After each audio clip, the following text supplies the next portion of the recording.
bem-vinda, né? Depois eu vou Obrigada. dizer que tu te apresente, mas agora só para a gente apresentar um pouquinho a nossa função aqui no Culturalmente. Sou Tentar. Carla Bica, psiquiatra. E eu sou Carlos Salgado, psiquiatra também.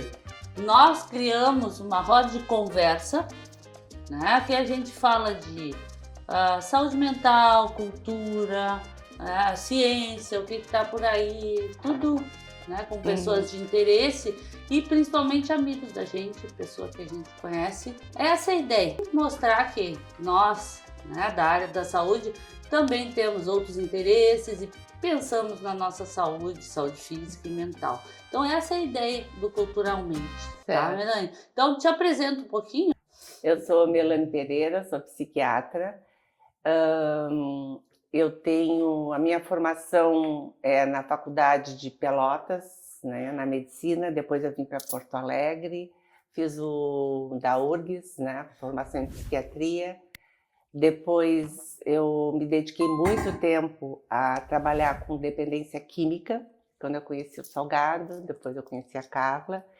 E através disso eu fui achando que só a abordagem do Marla e a abordagem da entrevista motivacional era pouca coisa e, para mim, pelo menos, eu não me sentia confortável. Eu fui atrasar a terapia cognitivo-comportamental. Aí eu fiz a minha formação no BEC e atualmente eu sou terapeuta cognitivo-comportamental pelo Instituto BEC e faculty member do Instituto BEC e pertenço à Academia de Terapia Cognitiva do Instituto BEC também, que foi ele que criou, e sou do board atualmente da Associação Internacional de Terapias Cognitivas Comportamentais. Basicamente é isso. É uma formação que ela dá curtinha assim, né? São anos e anos, né? Resumidamente. Resumidamente, né? Eu posso ir adiante. Assim, ó, na verdade,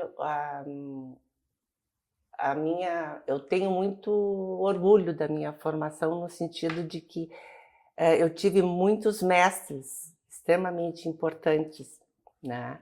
Eu tive sorte de pegar a transição do Hospital São Pedro para o Hospital de Clínicas de Porto Alegre, né? Então eu tive uma formação dentro de um hospital ala antiga e ir para uma coisa de ponta, que foi a primeira vez que entrou uma unidade de psiquiatria num hospital geral, né? Depois eu fui trabalhar na Abical, né? Eu também trabalhei lá, grande escola. Uma grande escola, né? Na época era a Rosana Fishman e o Hernani Luz estavam lá ainda, né? E depois eu fui para o Mãe de Deus, né? E depois eu tive a sorte de ir no início do Instituto Beck, fazer a minha formação, né?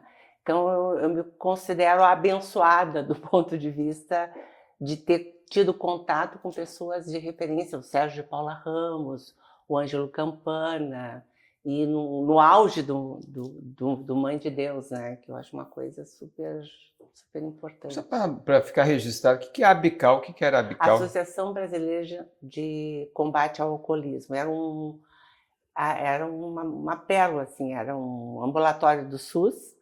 A gente atendia 3.000 consultas ao mês e eram 3 equipes e eram só 8 funcionários que tinham diariamente, que faziam tudo isso funcionar, né? Então, eram grupos, eu como psiquiatra fazia um grupo só de pacientes psicóticos, a gente atendia, nunca tinha agitação, né? E os pacientes chegavam alcoolizados, aquela coisa que a gente estava, né, do ambiente continente, né? Então, era uma coisa assim que foi uma pena ter deixado de existir, né? Sabe que eu peguei a transição da Abical? Eu entrei na Abical, era R1, no São Pedro. E aí eu peguei a Abical na transição quando ela deixa de ser SUS e algumas pessoas tentam mantê-la aberta como um ambulatório de baixíssimo custo, em que ia se atendendo de baixo custo E na época foi que eu também comecei a transição para abrir para outras drogas. Na época já tínhamos muitas outras drogas. Então é uma experiência única. Única. E infelizmente não existe mais, né? Mais uma coisa que o SUS deixa. Deixou. E era muito importante para a comunidade. Não, é assim, ó, era uma coisa realmente única. Por exemplo, eu atendia uma média de 20 pacientes, né, num período de, acho que eram 4, 5 horas que a gente ficava, né, dava supervisão para psicóloga, para assistente social, que vinham quando tinham, né, alguns pacientes, e a gente atendia mesmo os pacientes, né, era tudo registrado, né?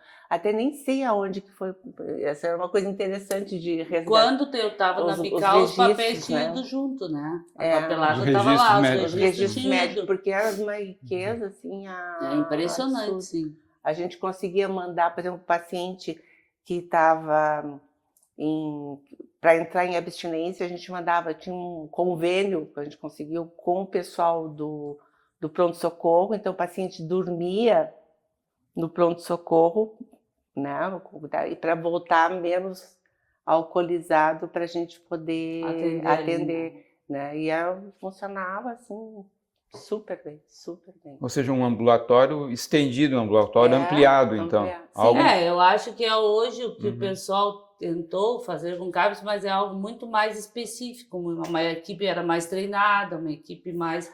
funcionava redondinho, assim. Era a Dirce, a Janeci, na minha equipe, e era assim, como era também lá no Mãe de Deus, né? Sim. Que funcionava, era aberto. E eu tive uma experiência também outra, que foi a Gelinec. Tu foste da Gelinec. Fui da Gelinec, né? Serviço fechado. Serviço fechado, total, né? A gente não tinha contato praticamente com os pacientes internados, né? Mas foi também uma escola, né? Eu fui da Gelinec para Abical, da Abical pro Mãe de Deus. Pro Mãe de Deus. Que... né, todas as abordagens. E de São Pedro pro Clínicas. E também assim, eu entrei na medicina para fazer psiquiatria. Eu tinha uma coisa clara assim já para mim.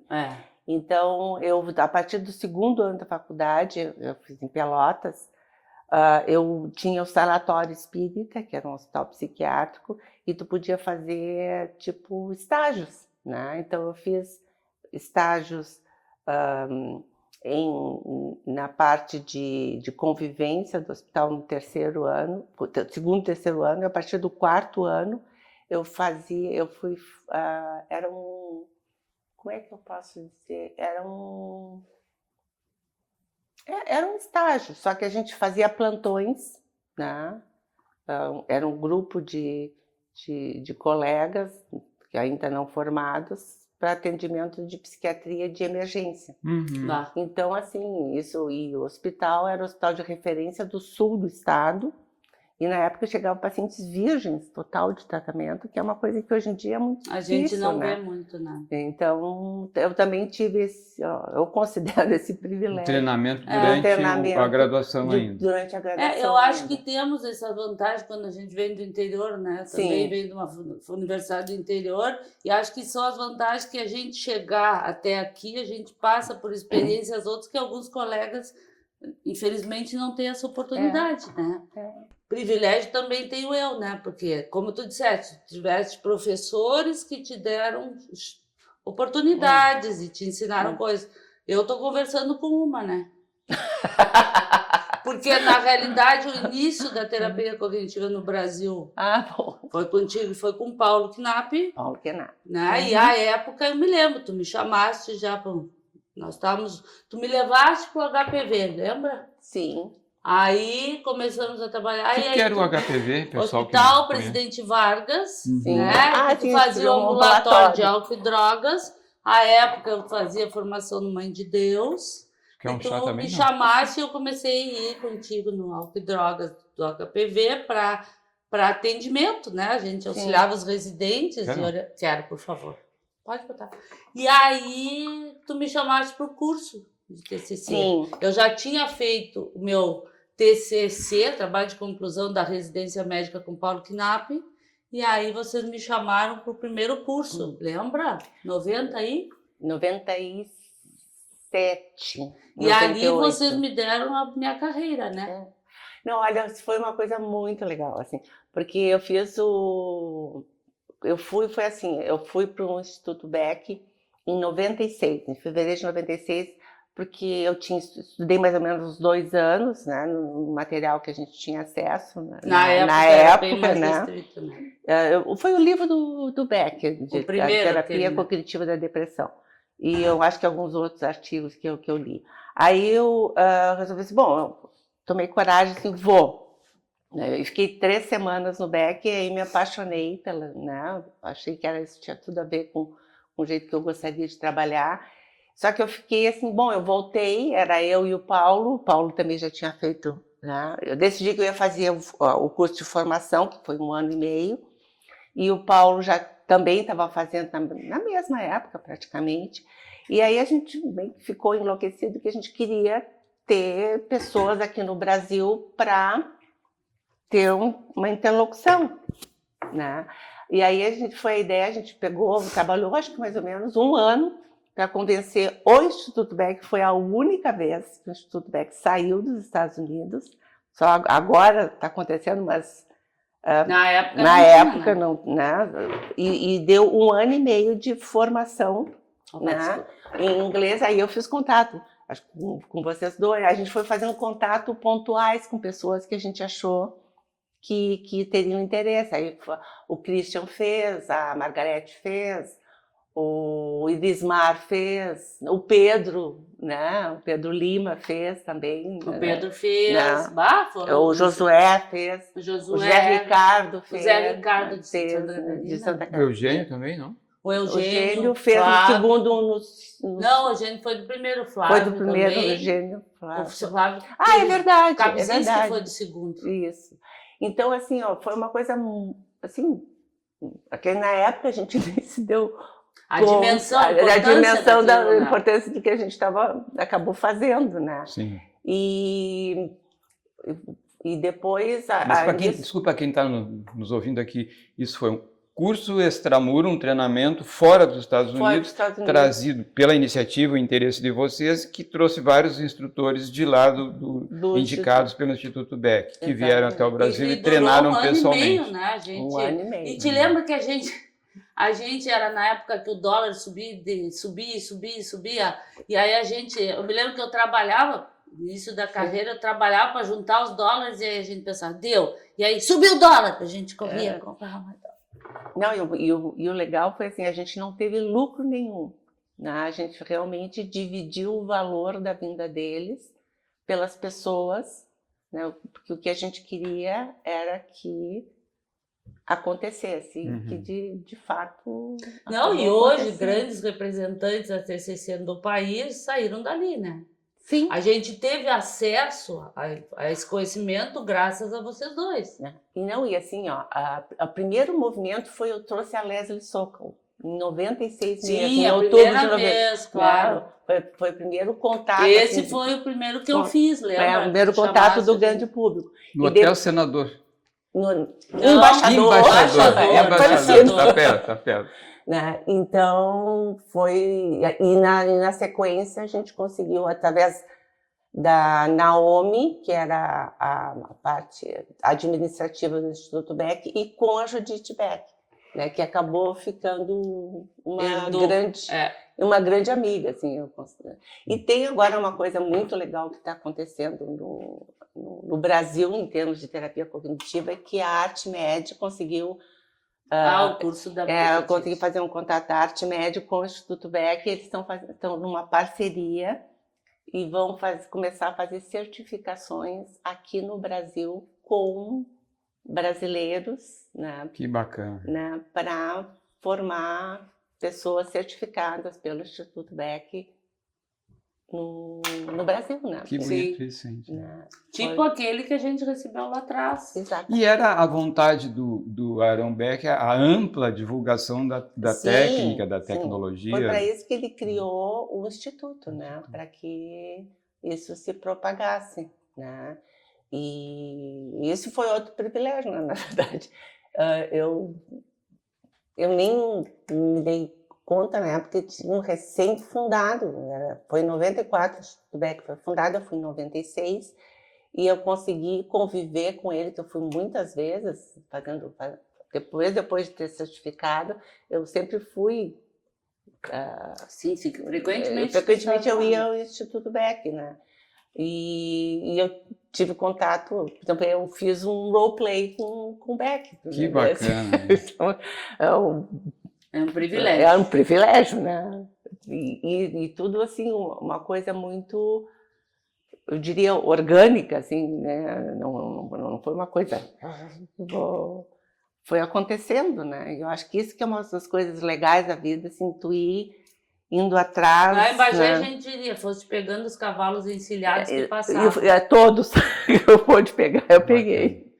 E Melanie, então a Melanie psiquiatra, a Melanie interessada em psicoterapia, a Melanie que vem, imagino, de um tanto da tradição, né, da psiquiatria pelotense para a psiquiatria porto-alegrense, para a psiquiatria da Filadélfia ou para a psicoterapia, né, organizada por um psiquiatra, Aaron Beck, né, originalmente até psicanalista, né? Psicanalista. Sempre que fez uma formação toda e conseguiu enxergar oportunidades e, enfim, desafios que tu foste lá curtir, aprender, enfim, incorporar na tua cultura psiquiátrica. E além da psiquiatria, para onde olha a Melanie Pereira? Olha, eu tenho uma família, né? Eu acho que isso é uma coisa importante, saudável.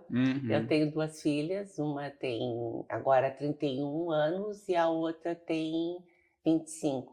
E a gente sempre foi uma meio que, tipo assim, coisas que o mundo é uma fonte de curiosidade. E as 2 acabaram indo para o mundo, né? Uma mora na Inglaterra e a outra mora entre Portugal e a França, em função do trabalho do marido dela, né? Eu adoro, digamos, voltando, eu adoro consultório, sempre foi a minha referência, embora tenha dado muita aula em função, né, de todo esse histórico. E eu adoro cinema, eu adoro ir a museu, eu adoro... eu não adoro atividade física, mas eu faço. Eu necessito. Eu necessito em termos de cuidado, né, de saúde, né, tanto mental quanto física. Eu acho que exercício físico é uma coisa super importante, já está provado e comprovado. E eu sempre fui de trabalhar com as mãos, assim. Então, eu fui criada em Pelotas, então eu sei bordar. Uma boa pelotense. Que bonitinho. Não é de pelado, mas... Então, eu sei bordar, eu monto coisas, né? Carla, tu é dessa praia também. Também sou de Bagé. Eu, infelizmente, não sei costurar, mas é uma coisa que eu ainda vou ir atrás. E, atualmente, eu faço cerâmica, que eu acho que é uma coisa super... Linda cerâmica. Né? Legal, assim... E a criação, e mesmo que fique torto, tu acha lindo. É a vantagem, dá até para ser torto, né? Então, tem o meu marido, a gente é um grande parceiro, nós estamos há 40 anos juntos, né? A nossa história, talvez eu possa contar. Eu acho lindo. Que é uma história interessante. Com autorização, né? do Pedro, provavelmente. Né? Sim, claro, né? Eu fiz o estágio de 6º ano no Melanie, no Hospital São Pedro. Lá eu conheci o Pedro. Tu vinha terminando a graduação e deu uma passada ali no São Pedro. No São Pedro, porque era um pré-requisito para tu poder te candidatar à residência. Né? Aí a gente... Durante a residência, nós só nos interessamos mutuamente. Terminada a residência, a gente começou a namorar. E eu passei na residência, ele não passou em nenhuma residência aqui no Brasil. Quer dizer, terminado o período de doutorando, então, que tu falaste recente. Isso. Vocês eram acadêmicos, terminando a graduação, tu ficasse e o Pedro... Nós terminamos a graduação, o Pedro não passou em nenhuma residência em psiquiatria aqui no Brasil, e ele teve uma oportunidade, foi para a França. Então nós namoramos 6 meses, né? E ele se foi para Paris. E aí a gente se via a cada 9 meses, 10 meses. Eu fui uma vez para vê-lo, ele veio uma vez, depois eu fui uma outra vez. Ele ficou 3 anos e meio fora, né? E a gente se correspondia por cartas. Que coisa linda. Namoro epistolar. A gente não... Namoro epistolar. O pessoal de hoje nem sabe a riqueza do namoro por cartas. Não, e foi uma coisa muito interessante, porque a gente não fez assim, a gente tinha um compromisso, mas ao mesmo tempo a gente sabia que só o tempo ia dizer, né? Aí quando ele voltou, uma coisa meio folclórica, que eu conto é que ele quis morar junto, eu disse, não, vamos namorar agora, de verdade, né? E ele ficou muito puto, e por isso que a gente demorou tanto tempo. Por isso que a gente demorou 20 anos para casar, porque a gente só casou quando as nossas filhas já eram adultas. Né? Não adultas, uma tinha 3 anos, outra tinha uns 8 anos de idade. Não, era mais, viu? Não, ela tem 6 anos de diferença. Não, eu tô dizendo, elas não eram maiorzinhas? Não eram. A Ana era bem pequenininha. E aí a gente casou. Sim, eu vou saber mais que ela, né? Pode ser. Só que eu lembro da cerimônia, eu tive a honra, né, de presenciar. Uma baita festa. E eu lembro dos celebrantes, não vou saber exatamente qual era, né, mas era um sujeito muito querido, e ele disse alguma coisa assim no meio da conversa, ele diz assim, né, eles que, algo assim, né, viviam em pecado até agora, né, então, as guriazinhas ali. A Leslie Sokol, né, que trabalhava no Beck na época que eu fiz a formação, que eles são muito religiosos, assim, né, cristãos. Então ela dizia assim, Melanie, tu vive em pecado, tu não vai casar. Ela cada vez que eu via ela ficava muito preocupada comigo. Bom, resolvido. E aí foi o casamento. Não, aí voltou, vocês namoraram. Namoramos uns 6 meses e aí a gente foi morar junto, né? Aí seguiu o baile. E foram felizes até agora. Até agora. Né? Isso é interessante, né? Porque vocês, sinto muito pela idade, mas hoje vocês são totens nas suas áreas, né? Então, assim, tu, como a grande, junto com o Paulo, difundiram a TCC, e o Pedro voltou, né? O residente, quando o Pedro voltou, ele voltou já um grande na área da psicofarmacologia, de toda essa ciência da curiosidade, assim, hoje ele trabalha aqui, células-tronco, ele investiga essas coisas, né? Então, como é que é esse relacionamento, assim, né? Como é que... eu acho que é uma coisa super... Porque são 2 áreas que se complementam. Tanto que ele foi fazer... foi meu colega no curso. No curso de terapia cognitiva, e eu tenho, na verdade, o privilégio de quando ele está com as células-tronco, eu estou ali, né? Tô sabendo o que está acontecendo na parte da neurociência, né? Então, acho que é uma coisa que sempre fechou muito bem, assim, né? Eu ia falar uma outra coisa, mas eu me esqueci agora.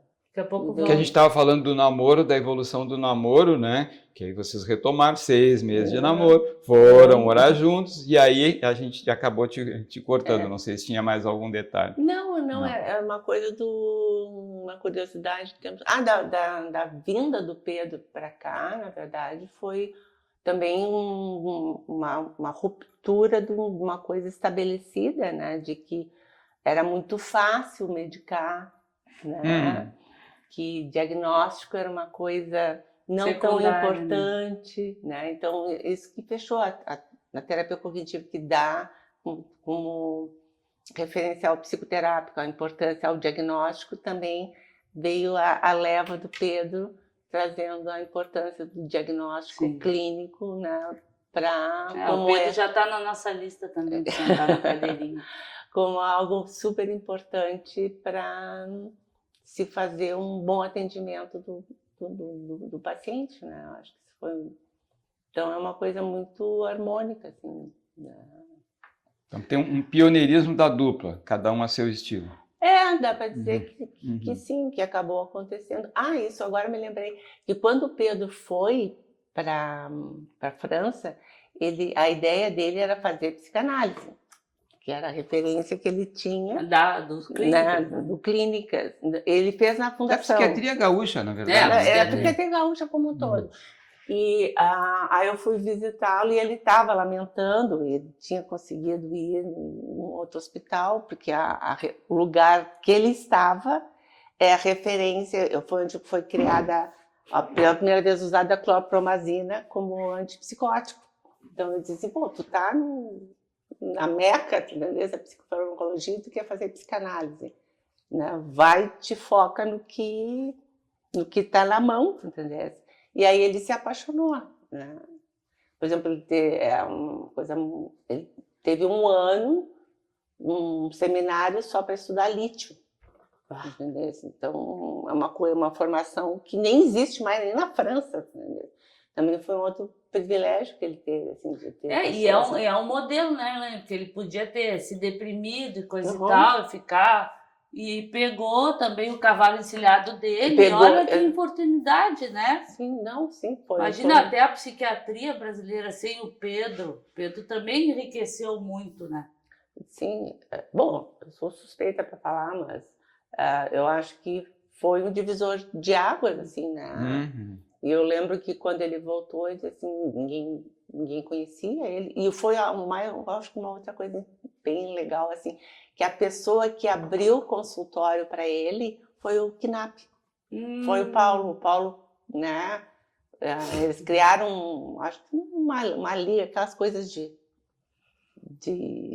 empatia, né? E ele convidou o Pedro para atender no consultório dele, né? E que fez uma grande diferença também. Então, estamos aí, o Paulo de novo. A recepção foi positiva do Paulo, que já era um sujeito firme aqui no mercado. E foi uma parceria até o fim, né? Até o fim. Eles foram parceiros até o final, sim, grande amigo. Grande amigos mesmo, assim, né? Foi uma coisa, pro Pedro fez uma enorme diferença, assim. E aí, nós todos também, o Pedro, acho que o Pedro também entrou, eu lembro a época no HPV, no Presidente Vargas, com o Busnello. Isso, com São Pedro também, até hoje ele dá aula no São Pedro. Eu fui aluna do Pedro no São Pedro, com suas controvérsias, né? Essa inquietude que o Busnello tinha, que era natural nele, também agregou um monte de gente inquieta em volta, né? De pessoas curiosas e dispostas. O Pedro, um deles, né? O KNAP também, muito inquieto, né? Em busca de coisas interessantes, se tu tivesse essa experiência. Então, pessoas como tu, né? Que a gente está focando, né, que tem essa inquietude, vai atrás, né, acabam trazendo a novidade e muitas vezes, como ocorreu contigo, várias vezes, né, para ti também, novidades muito positivas, criativas. Né? Sim. Eu acho que assim, um outro grande mestre a ser lembrado é o Darcy Abuchain, né? Lá de Pelotas, né? Ele era Sim. Tu saíste de um antro da psicanálise também, do antro da psicanálise, exatamente. Ótimo. Mas sabe que eu nunca pensei em fazer psicanálise, acho que uma coisa de, sei lá, inquietude, de que eu gosto de falar, né? E a psicanálise é algo mais reflexivo, né? A tua postura como terapeuta. E para mim foi, por exemplo, a terapia cognitiva foi um bálsamo. Assim, e trabalhar com dependente químico, acho que também tem essa coisa de que tu fala, que tu faz holding, né? que é diferente, né? E o Darcy, assim, ele tinha um talento clínico, assim, ele era uma figura controversa, mas ao mesmo tempo um querido, assim, e ele fazia um exercício que ele pegava um paciente da internação, levava para a aula, fazia 2 ou 3 perguntas, se retirava e ele contava a história do paciente só naquele contato. O Pedro tinha um professor dele também em Paris, que eles tinha todo um treinamento do movimento, do olhar, né, que Da observação. Da observação da pessoa, que eles conseguiam contar praticamente uma história da pessoa com umas poucas perguntas. Com poucas perguntas, né? Um talento semiológico, então. Absurdo, né? E isso o Darcy tinha, assim, era impressionante. Parecia bruxaria, como eu digo. Né? Então, são grandes mestres, né? E que a gente vai associando tudo isso. E isso, quando eu trabalho com alunos ou com colegas jovens, tudo, eu costumo dizer, aprendam com o pessoal mais velho, né? Porque o pessoal esquece a grandeza que as pessoas nos ensinaram, né? Só com os modelos deles. E isso, assim, de acompanhar pessoas, por exemplo, assim, de acompanhar, sei lá, acompanhar o Darcy atendendo, acompanhar meus professores lá, né, em Pelotas atendendo, acompanhar aqui em Porto Alegre, acompanhar na Bical, acompanhar no Mãe de Deus, né? Por exemplo, é um privilégio, a gente atendia junto com o Sérgio, atendia junto com o Ângelo, né? Ele levava a gente o Hernani levava a gente para o consultório dele, né? Assim, coisa fantástica, uma generosidade também enorme, que eu não sei se mantém, né, atualmente esse nível de desprendimento. É o modelo assim. de um mestre, né, que traz o seu jovem para junto, né, dentro do ambiente direto de atendimento. Mas eu acho que isso também compõe, né, Melanie, um pouco desse caminho para a terapia cognitiva. Porque esse pessoal, embora muitos não soubessem, eles tinham um jeito de nos treinar muito mais cognitivista do que da orientação analítica. Então, eu acho que isso nos permite, né? Porque, assim, se nós falarmos com um colega da psicoterapia de orientação analítica, tu imagina conviver diretamente em amizade com o seu terapeuta. Sim. Para nós, isso dentro da nossa técnica é possível. Sim. Não, e tem também eu acho que também o desprendimento, acho que é uma coisa da pessoa, assim. Por exemplo, não uma coisa que a gente aprende na TCC, é aquela coisa do roleplay, né? É uma coisa que e isso, acho que você tem razão, acho, porque isso era passado para a gente por todas essas pessoas que eu citei como uma coisa natural, assim, tu entrar no consultório, né, da pessoa. Era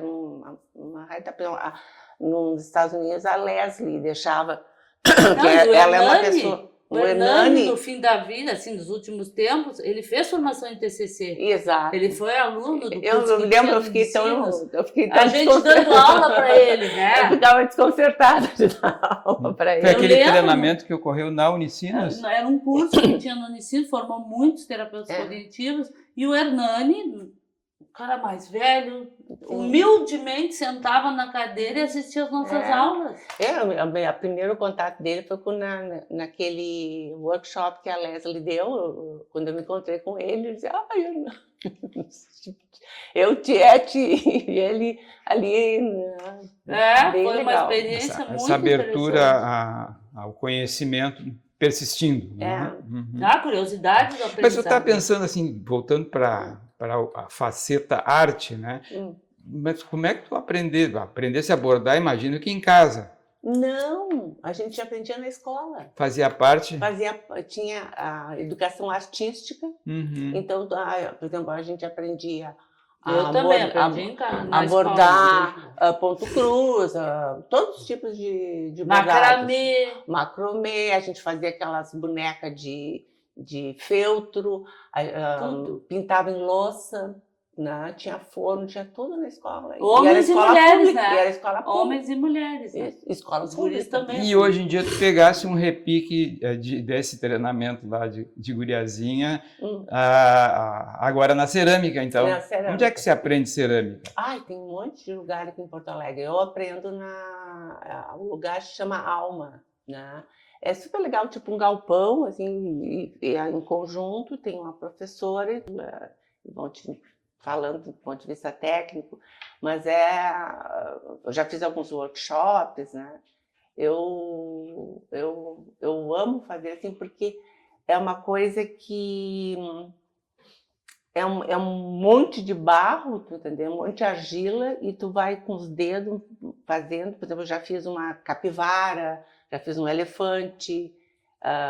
Gosto mais de fazer utilitários mesmo, pratos, né? Tigelas, e uso em casa. E eu gosto muito de, sabe, chita. Ah, eu amo né? chita. Eu amo chita, eu tenho coleção de chita.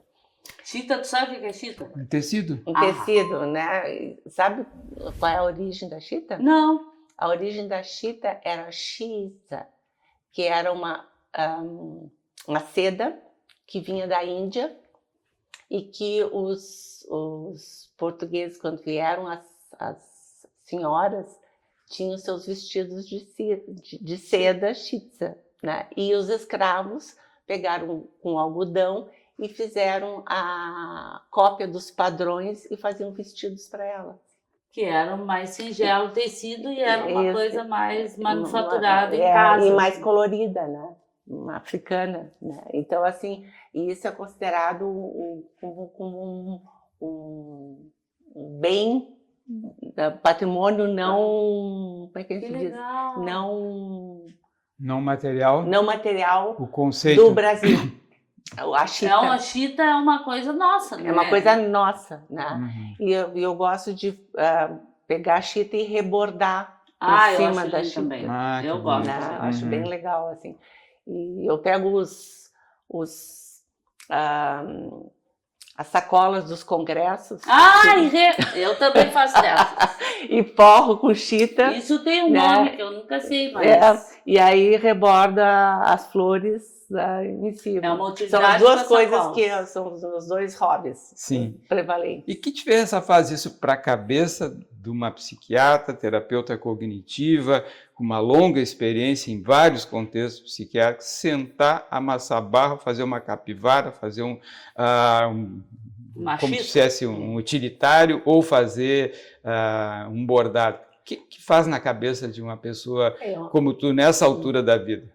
Eu acho que é uma coisa de te dar paz, te dar alegria, né? De tu construir uma coisa que é bela, que os outros apreciam prevalentemente, e que faz bem também tu dar.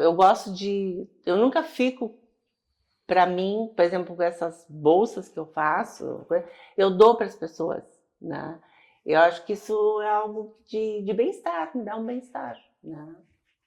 Eu acho que a Ana Vintur que diz que o verdadeiro luxo, aquilo que é único, feito com as próprias mãos e que só uma pessoa tem.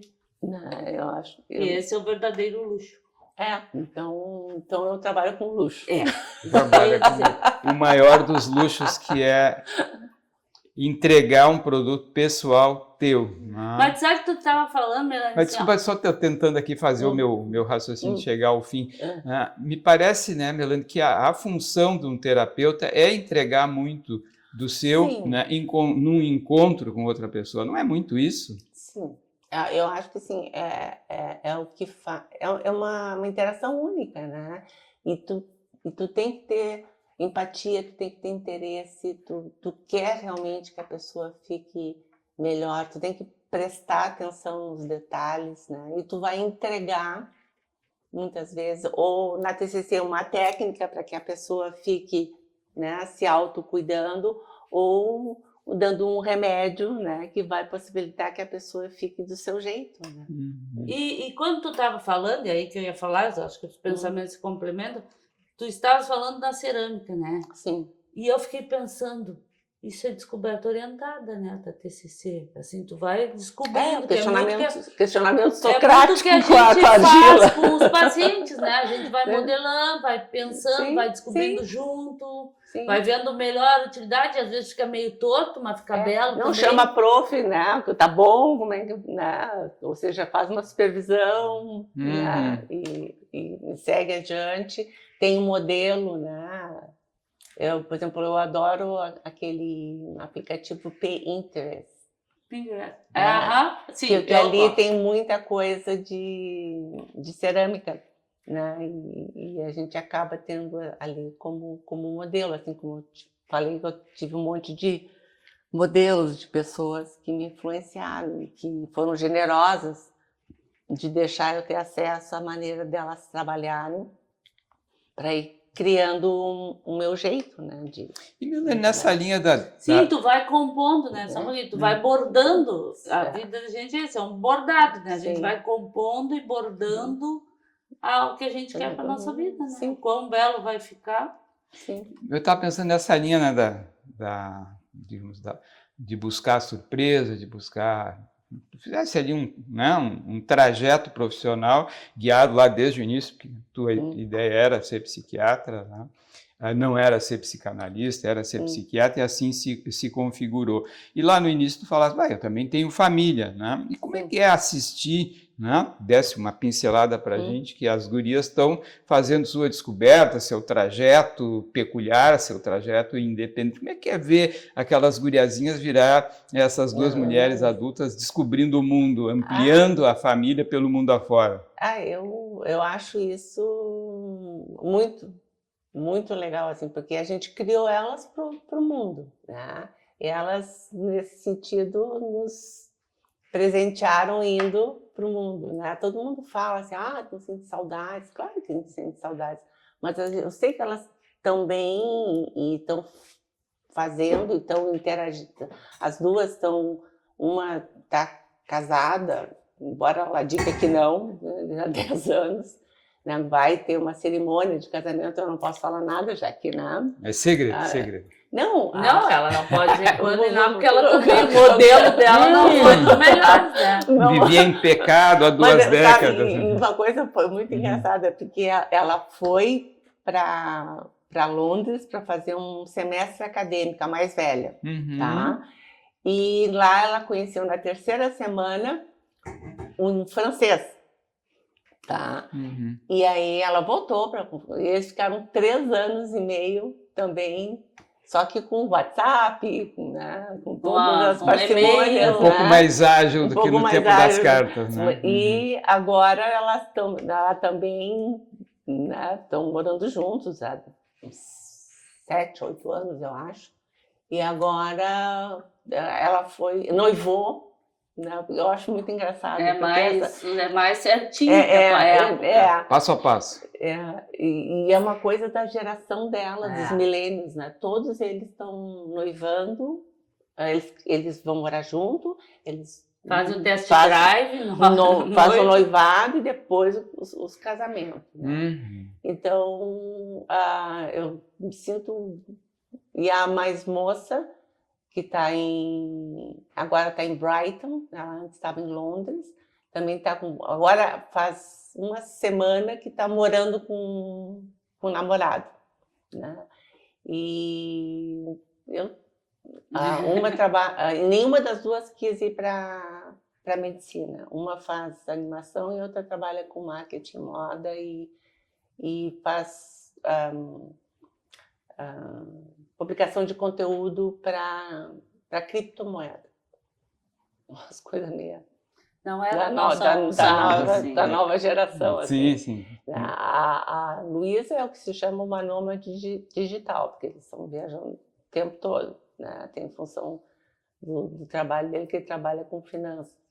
E o outro trabalha com computação, né? O outro namorado. Animação e computação. E, parentes, as gurias bordam?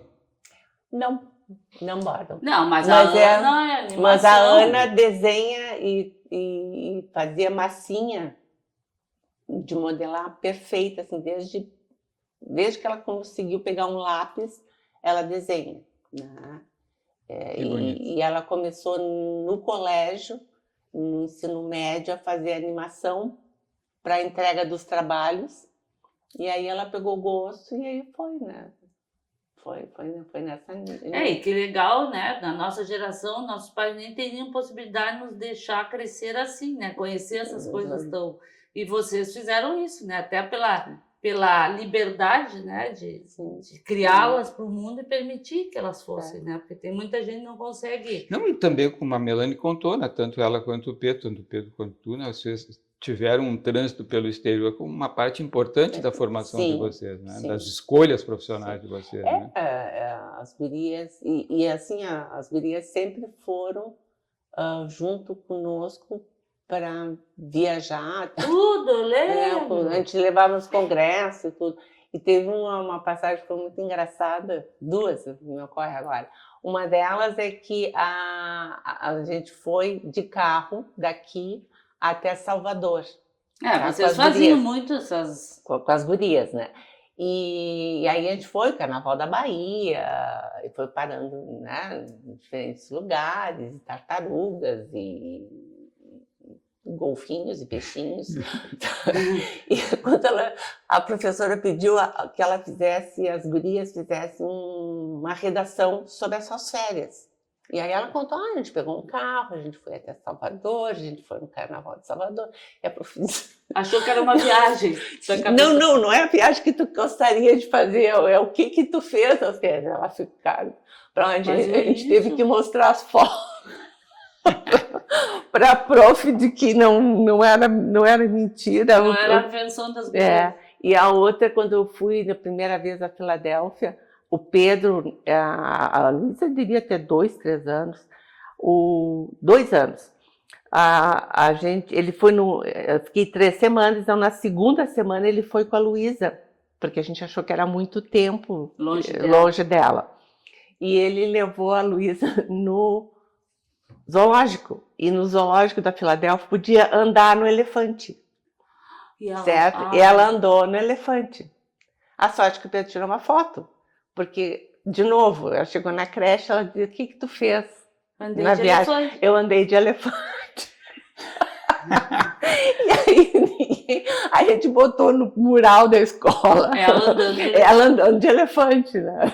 Muito engraçado. Bacana. Não, mas isso é interessante ver, porque muitas vezes, né, a gente escuta coisas dos pacientes que acha que que tem gente que não acredita, e às vezes é verdade, né? Então é interessante isso, tu ver que isso pode transtornar a cabeça de uma criança, né? Não, tô falando a verdade, não, você viaja na tua cabeça. Não, teve uma vez no São Pedro, no São Pedro não, foi lá no Espírita. Eu estava de plantão e chegou um paciente dizendo que tinha ganho na loteria. Estava só internando ele porque queria o prêmio do dinheiro. E era verdade. Viu? Não era um delírio do cara. E quem escuta, se não acredita no paciente, né? Se não faz um bom diagnóstico, viu? A coitada das crianças. Não, e a gente trabalha com cognitiva. Uma invalidação dessa de uma professora, às vezes, destrói a vida de uma criança, né? Dependendo da sensibilidade da criança, sim, né? Se não tem pais que vão lá e... Não, tá aqui a foto, defendem a sanidade. Não, mas olha, foi muito engraçado. A mais engraçada foi o de elefante, assim, porque foi Claro, ela da tragédia foi para a glória, né? Graças a Deus. Que tinha um documento. Graças a Deus tinha uma foto, senão tinha uma foto, pai, não. Mãe, tudo era mentira. Quer dizer, vocês, então, né, respondendo um pouco a minha pergunta, vocês deram um belo empurrão nessa gurizada para elas encararem o mundo. Sim. A gente não pode se queixar que elas não compareceram de acordo com a... E elas foram mundo afora. Não, mas lembra, tinha viagens épicas, né? A Amazônia com as cobras e não sei o que. Olha... Tem viagem que as crianças também foram expostas. Não, Ushuaia, de carro. Não, Ushuaia foi só eu e o Pedro. Já estavam fora. Mas essa da Amazônia foi a única viagem que a gente... como é que diz? Se arrependeu. Se arrependeu, porque a gente foi para aqueles negócios da selva, né? E na verdade é selva, é muito perigoso. A gente acordava de manhã e tinha assim, era cobra, era sapo, era lagartixa no caminho.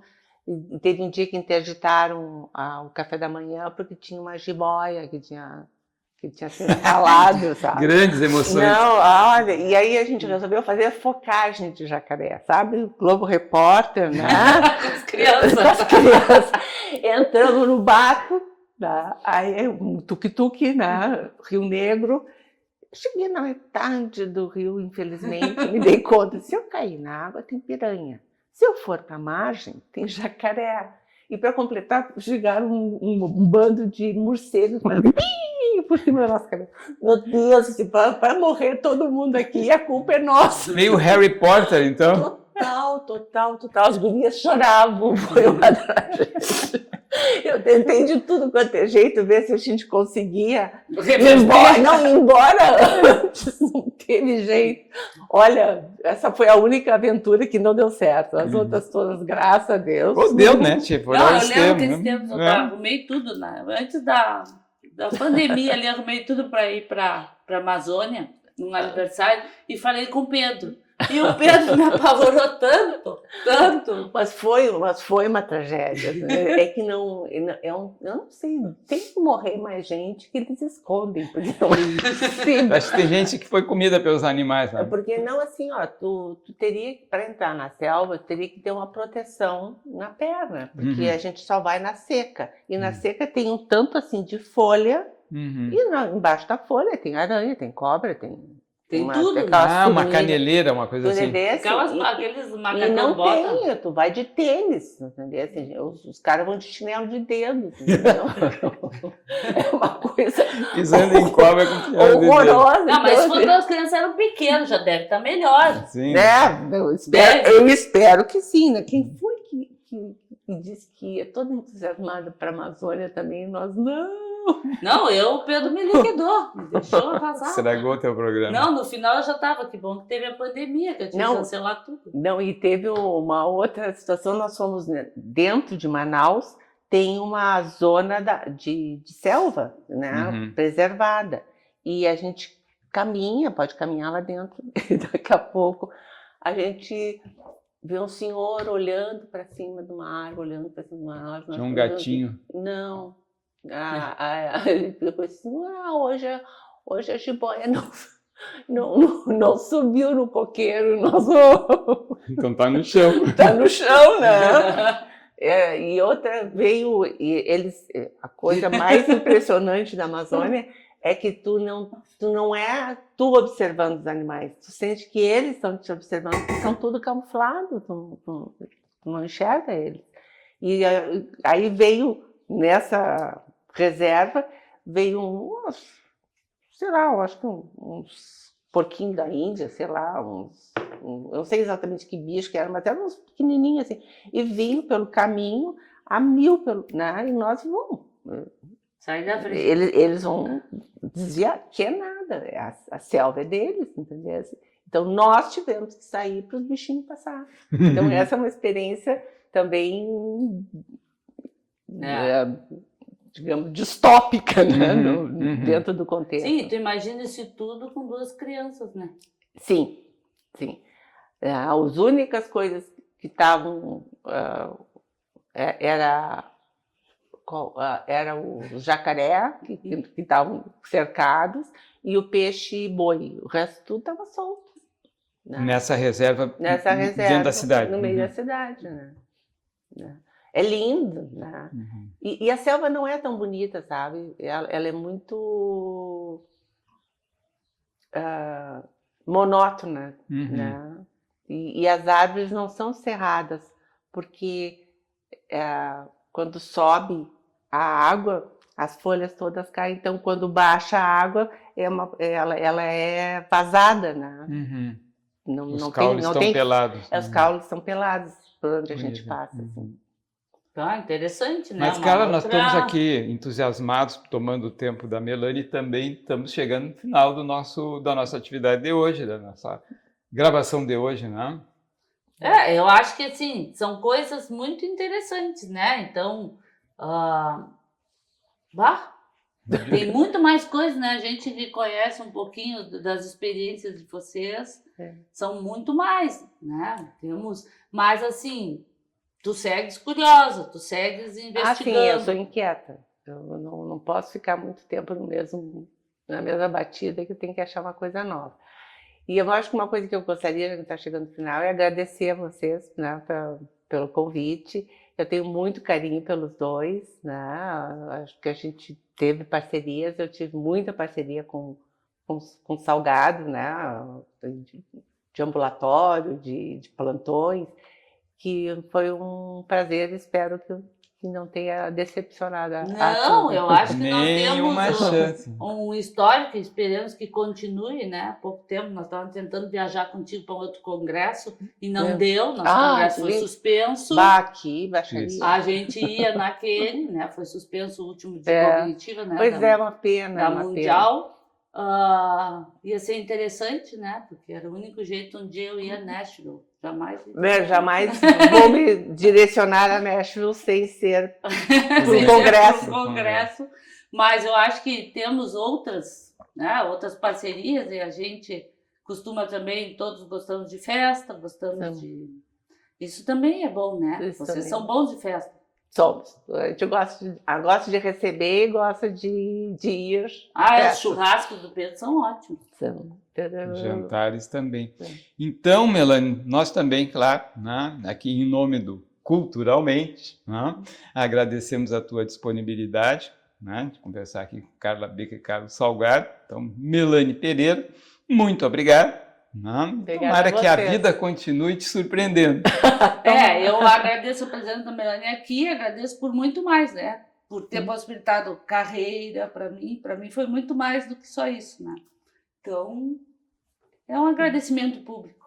Tá bom, obrigada. E acho que cabe também, a gente de passagem falou do Paulo Knapp, né? Acho que a gente deixar aqui uma saudação aos céus, né? Onde, digamos, a gente gosta de pensar que as pessoas se acomodam depois que nos deixam, né? Então, viva Paulo Knapp! Viva Paulo Knapp, né? Realmente foi um parceiro de trabalho também bem importante. Sabe que esses dias eu achei, né, assim, pegando o ganchinho, uma atividade que nós 4 tivemos na PRS, no ciclo de avanços, que fomos os 4, em que o Paulo faz uma dramatização, então o Paulo entrevistando como Kafka, lembra? Eu achei essa gravação, ela é... gravação! Tá gravado, eu gravei a época, já tinha o celular, né, então... Eu gravei, então, depois eu te passo. Eu passei para a Uni e ela... Passei algum tempo, eu já passei para ela. E é muito interessante da gente ver. Né? Eu fiz vários roleplays com ele. Esse foi um dos que a gente conseguiu gravar. Eu acho que foi a última atividade que nós tivemos do ciclo de avanços. Eu me lembro. Lembra? Eu lembro, sim. Foi muito legal. Era o que suspirava no ouvido. Não, a propósito, vou me exibir também. A Melanie e eu fizemos também um roleplay muito lindo, né? E o título era Freud Quer Casar. A gente pegou o Freud, coitado, Freud em dúvida, né? Se casava ou não com a noiva. Né? Freud, e tu entrevistaste do ponto de vista cognitivo e o Kalisch, né? Entrevistou do ponto de vista analítico, né? Uma pena que não foi gravado. Não temos, mas temos o registro dentro da gente. Ou talvez nós pudéssemos fazer uns roleplays desses para botar nas redes, né? Porque o pessoal não tem muito essa experiência com o pessoal mais velho, né? Com os que são mais calejados dos roleplays. Quem sabe? Tá aí, um material bonito. Falando em inquietude, né? Vamos criar algo novo, porque eu acho que muito nos ajuda o roleplay, né? Sim, então, eu acho que é uma ferramenta muito legal e nós temos experiência nisso, né? Todos os 13, alguns outros colegas, não é todo mundo que consegue transitar pelo roleplay. Então, assim, também dá para a gente dizer, salve a terapia cognitivo-comportamental. Para nós, com certeza. Salve Aaron Beck. Salve Aaron Beck, mas realmente, assim, falar no Paulo, para nós é uma coisa que nos une. É bastante tocante. Tá, Melanie? Muito obrigado de novo. Obrigada a você. Beijo para as meninas. Um abração no Pedro Lima. O Pedro daqui a pouco vem aqui. Quem sabe? Tá bom. Ficamos por aqui hoje.